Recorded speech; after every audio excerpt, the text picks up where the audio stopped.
2020 की, तब कोई नौकरी के बारे में बात नहीं करता था, कोई रोजगार के बारे में बात नहीं करता था। उससे पहले कोई चर्चा नौकरी की नहीं करता था, बेरोजगारी की नहीं करता था। कोई भी नेता बिहार का हो या देश का हो, बेरोजगारी हटाओ यात्रा पे कोई नेता नहीं निकला था। और हमने प्रण लिया कि अगर हम मुख्यमंत्री बनेंगे तो पहले कैबिनेट में अपने हस्ताक्षर से 10 लाख लोगों को सरकारी नौकरी देंगे। कि भाजपा आरक्षण चोर है, भाजपा आरक्षण खोर है और भाजपा के लोग पिछड़ा, अति पिछड़ा, दलित, आदिवासी विरोधी लोग हैं। नमस्कार, आप आर्यन खबर देख रहे हैं। मैं हूं परमवीर सिंह। बिहार के नेता प्रतिपक्ष तेजस्वी यादव एक दिवसीय धरना पर बैठे हुए हैं। आरजेडी कार्यालय के बाहर तेजस्वी यादव धरने पर बैठे हुए हैं कि आरक्षण बढ़ाया जाए और आरक्षण जो बढ़ाया गया है उसे 9वीं अनुसूची में शामिल किया जाए। इस मांग को लेकर आज आरजेडी के तरफ से धरना प्रदर्शन किया गया है और इसमें तेजस्वी यादव भी शामिल हुए हैं। और इस दौरान तेजस्वी यादव ने बिहार की एनडीए सरकार और केंद्र की एनडीए सरकार पर जमकर हमला बोला है। तो तेजस्वी क्या कह रहे हैं, आप देखिए। आज ये एक दिवसीय धरना जो है राष्ट्रीय जनता दल द्वारा दिया जा रहा है और विषय आप सब लोगों को पता है। विषय ये है कि जब हम लोगों की 17 महीने महागठबंधन की सरकार थी, तब हम लोगों ने जाति आधारित गणना करा करके आरक्षण की सीमा को 65% बढ़ाने का काम किया। लगभग 16% हम लोगों ने आरक्षण को बढ़ाया और उस समय भी हम लोगों की मांग थी केंद्र सरकार से, प्रधानमंत्री जी से, कि जो आरक्षण हम लोगों ने बढ़ाया है और हम लोगों ने कैबिनेट से भी सिफारिश करके केंद्र सरकार को भेजा था कि 9वीं अनुसूची में इस आरक्षण को जो है आप डालिए ताकि आरक्षण जो है सुरक्षित रहे। पिछड़ों का, अति पिछड़ों का, दलित, आदिवासी भाइयों का, इसमें आरक्षण हम सब लोगों ने बढ़ाने का काम किया था। आप सब लोगों को पता है कि भाजपा के लोगों ने 10 महीने तक केंद्र सरकार ने इसको अनुसूची 9 में नहीं डाला और कोर्ट कचहरी जा करके इसको जो है आरक्षण को फंसाने का काम किया गया, लटकाने का काम किया गया। मामला अभी सुप्रीम कोर्ट में चल रहा है और बिहार सरकार के वकील जो है मजबूती से इस मुकदमे को नहीं लड़ रहे हैं, यानी चाहते हैं कि आरक्षण जो है 16% जो बढ़ाई गई उसको समाप्त कर दिया जाए। लेकिन हम राष्ट्रीय जनता दल के लोग, गरीब, गुरबा, शोषित, वंचितों के आवाज को उठाने वाले लोग, उनके अधिकार की लड़ाई लड़ने वाले लोग, चाहे सदन हो, सड़क हो, हम लोग सुप्रीम कोर्ट में भी अपना वकील खड़ा करके इस लड़ाई को लड़ रहे हैं और किसी भी कीमत पर इस आरक्षण को हम लोग खत्म नहीं होने देंगे। इसके लिए जो लड़ाई लड़नी होगी वो लड़ाई हम लोग लड़ेंगे। लेकिन बात की जाए कुछ दिन पहले की, 2020 की, तब कोई नौकरी के बारे में बात नहीं करता था, कोई रोजगार के बारे में बात नहीं करता था। हमने सबसे पहले बिहार में बेरोजगारी हटाओ यात्रा हम लोगों ने शुरुआत किया। इस यात्रा पर हम निकले, फिर कोरोना आ गया, कोविड आ गया, यात्रा को स्थगित करना पड़ा। लेकिन जब चुनाव का समय आया तो हम लोगों ने पढ़ाई, दवाई, कमाई, सिंचाई, सुनवाई और कार्रवाई वाले मुद्दों को लेकर के जनता के बीच लेकर के गए और हमने प्रण लिया कि अगर हम मुख्यमंत्री बनेंगे तो पहले कैबिनेट में अपने हस्ताक्षर से 10 लाख लोगों को सरकारी नौकरी देंगे। उससे पहले कोई चर्चा नौकरी की नहीं करता था, बेरोजगारी की नहीं करता था।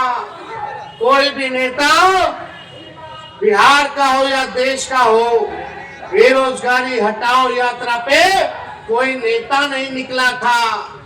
जब हमने बोला 10 लाख सरकारी नौकरी देंगे, तो वही हमारे चाचा जो आज गांधी मैदान में नियुक्ति पत्र बांट रहे हैं, वही कहते थे असंभव है, कहां से नौकरी लाएगा, कहां से पैसा लाएगा, अपने बाप के पास से पैसा लाएगा।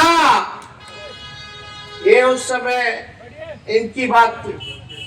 बेईमानी से सरकार बनाया इन्होंने, और सरकार बनाने के बाद भी कोई नौकरी का ऐलान नहीं किया।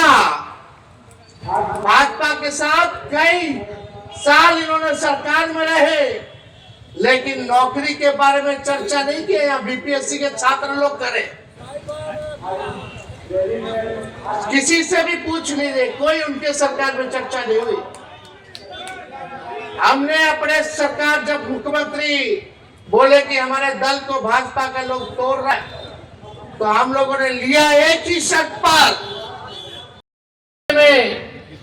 हम लोगों ने नीतीश कुमार जी को वापस लिया।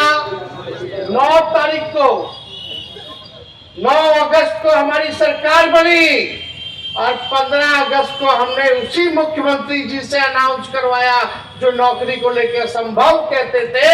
15 अगस्त में ऐलान किया कि 10 लाख सरकारी नौकरी और 10 लाख सरकारी रोजगार की व्यवस्था कराएंगे, और जाति आधारित जनगणना कराने का काम करेंगे। ये हम लोगों के कारण हुआ, और हम लोगों ने किया। हम लोग आगे आगे रहते हैं, तेजस्वी आगे आगे रहता है, इनकी सरकार पीछे पीछे रहती है, नकल कर रहे। और वो तो छोड़िए, जब नौकरी हुआ तो एक पेपर लीक जो है उस जमाने में नहीं हुआ, जब हम 17 महीने थे। आज लोगों से पूछो, पेपर लीक छात्र आंदोलन में री एग्जाम की मांग कर रहे हैं, यहाँ सप्लीमेंट्री रिजल्ट की बात कर रहे हैं सभी छात्र लोग। हम लोग सब लोग नौजवानों के साथ हैं, इनके मांगों के साथ हम लोग खड़े। इस लड़ाई को हम लोग विधानसभा में भी उठाने का काम किया। माननीय मुख्यमंत्री के सामने हमने इस बात को कहा।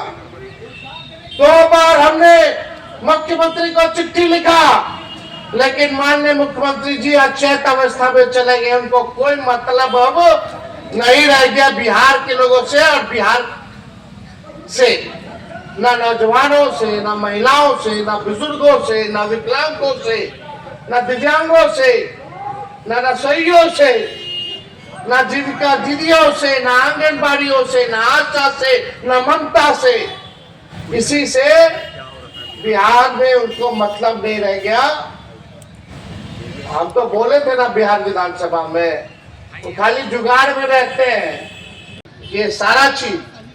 मेरा सवाल ये है, कितनी नौकरियां हमने निकाली, जाति आधारित गणना कराया, आरक्षण बढ़ाया, ताकि अति पिछड़ों को नौकरी मिले, पिछड़ों को मिले, दलितों को मिले, आदिवासी भाइयों को मिले। लेकिन ये भाजपा आरक्षण चोर है, भाजपा आरक्षण खोर है। भाजपा इन्होंने आरक्षण को खाने का काम किया है। ये भाजपा के लोग आरक्षण विरोधी लोग हैं, संविधान विरोधी हैं, लोकतंत्र विरोधी लोग हैं। इनको बिहार से कोई मतलब नहीं। बजट में बिहार के लिए कुछ नहीं, नौजवानों के लिए कुछ नहीं, नौकरी, रोजगार, कारखाना, शुगर मिल के बारे में कोई चर्चा नहीं, फूड प्रोसेसिंग यूनिट के बारे में कोई चर्चा नहीं। पलायन रोकेंगे कैसे, महंगाई या गरीबी कैसे कम करेंगे, इस पे कोई चर्चा इन लोगों ने नहीं किया है। आज वही काम। और एक बात सुनिए, मुख्यमंत्री जी तो आइडिया गांधी मैदान में नियुक्ति पत्र बांटने का भी हमारा ही था। आज जो गांधी मैदान में जो नियुक्ति पत्र जो तेजस्वी का काम किया हुआ है, जो नियुक्ति पत्र जो बांट रहे हैं, वो भी काम जो है तेजस्वी नहीं किया, और गांधी बताओ भाजपा वाले क्यों नहीं डाला शेड्यूल 9 में? 9 महीना था, हमने कैबिनेट से सिफारिश भेजा था, तो उसके बाद भी ये क्यों नहीं हो पाया 9 महीने तक? आप इतने ही पिछड़े, दलित, अति पिछड़ों, आदिवासी भाइयों के हिमायती होते तो आज तमिलनाडु के तर्ज पे ये अनुसूची 9 में ये डाल दिया गया होता। लेकिन साफ दिखाता है कि भाजपा आरक्षण चोर है, भाजपा आरक्षण खोर है और भाजपा के लोग पिछड़ा, अति पिछड़ा, दलित, आदिवासी विरोधी लोग हैं। साफ दिखाता है। इसलिए हम बिहार के लोगों को आश्वस्त करना चाहेंगे, पिछड़े समाज के लोगों को, अति पिछड़े समाज के लोगों को, दलित आदिवासी भाइयों को कि आपकी लड़ाई को तेजस्वी लड़ेगा और असली मुकाम तक पहुंचाने का काम करेगा। इन्हीं चंद शब्दों के साथ आप सब लोगों को हम धन्यवाद देते हैं कि इस धरना प्रदर्शन में आप सभी हमारे राष्ट्रीय जनता दल के सिपाही कार्यकर्ता आप लोग जुटे। हम तो चाहेंगे कि इस बात को आप लोग जगह जगह जाकर के प्रचारित करने का काम करें। बहुत बहुत धन्यवाद। जय हिंद, जय बिहार। तो आपने देखा कि तेजस्वी यादव ने किस तरह से बताया कि जब बिहार में जातीय जनगणना हुई उसके आधार पर हमने अति पिछड़ों और दलितों का आरक्षण बढ़ाया, लेकिन एनडीए सरकार इस आरक्षण के पक्ष में नहीं है और उन्होंने जानबूझकर इसे 9वीं अनुसूची में शामिल नहीं किया है और उनके इशारे पर इस आरक्षण बढ़ाने के आदेश को रोक दिया गया है और साथ ही उन्होंने मांग किया है कि इसे जल्द से जल्द 9वीं अनुसूची में शामिल किया जाए, नहीं तो पूरे राज्य में जो है आरजेडी के कार्यकर्ता, नेता जो है वो इसके खिलाफ आवाज़ उठाते रहेंगे। खैर, अभी तक आपने हमारे चैनल को सब्सक्राइब नहीं तुरंत कर लें। इस खबर को लेकर आप क्या सोचते हैं कमेंट करके बताइएगा। वीडियो फेसबुक पर देख रहे हैं तो हमारे पेज को भी लाइक कर लें। बहुत बहुत धन्यवाद।